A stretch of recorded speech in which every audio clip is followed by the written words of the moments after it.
Today in the world of cannabis, Curio Wellness launches a minority business ownership program.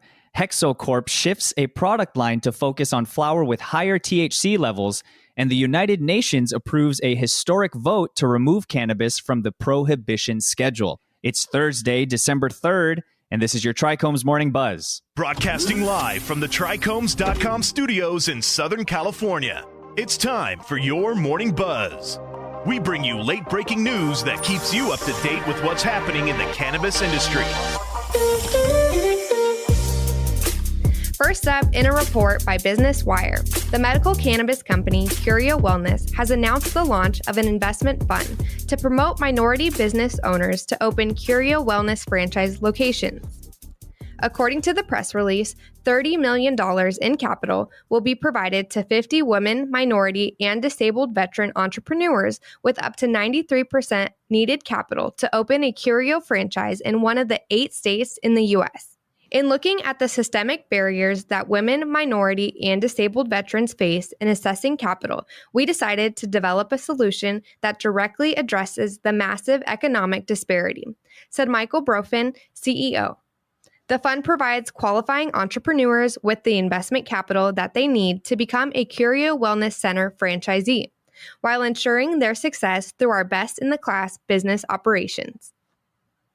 And next, Globe Newswire reports that the cannabis company HEXO Corp has announced that its UP Cannabis brand has shifted to providing products strictly with 20% THC or higher in all of its flower products. Canadian cannabis consumers have been clear with their demands since legalization, and until now, the entire industry has struggled to give consumers what they're looking for. We know that they want consistently superb quality and high THC at a competitive price, said HEXO CEO and co-founder Sebastian St. Louis. We've listened and have adapted systems and processes to offer just that. HEXO is in a strong financial position and is committed to growing sales nationally as we continue to increase market share. UP is already driving sales and delighting customers across Canada with the high THC potency they want, added St. Louis. Until now, cannabis consumers have had to hold their flower products in their hands to check that the potency matched their expectations. UP is removing that friction by delivering 20% THC or higher every time right on the label.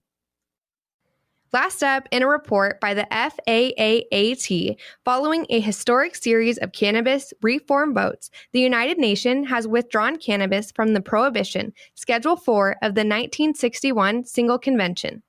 The vote follows 3 years of scientific review by the World Health Organization and 2 years of discussion within the UN. According to a press release, the UN has recognized the therapeutic value of this century-old medical plant and no longer considers it as particularly liable to abuse and to produce ill effects. In addition to the declassification of cannabis, WHO proposed an ambitious plan to harmonize and enable flexibility into the treaty framework for the access and availability of cannabis medicines. Changes to the international law will officially take place after each government agency receives notification from the UN Secretary General. That was today's Buzz. Thanks for listening. For more cannabis news and insights from industry professionals and a place to discuss these stories and others, visit trichomes.com. And be sure to catch up with all of our other cannabis-related podcasts like Hash It Out, The High Ground, or Careers in Cannabis, wherever you get your podcasts. For trichomes.com, I'm Devin Leal. And I'm RJ Balde. Have a good one.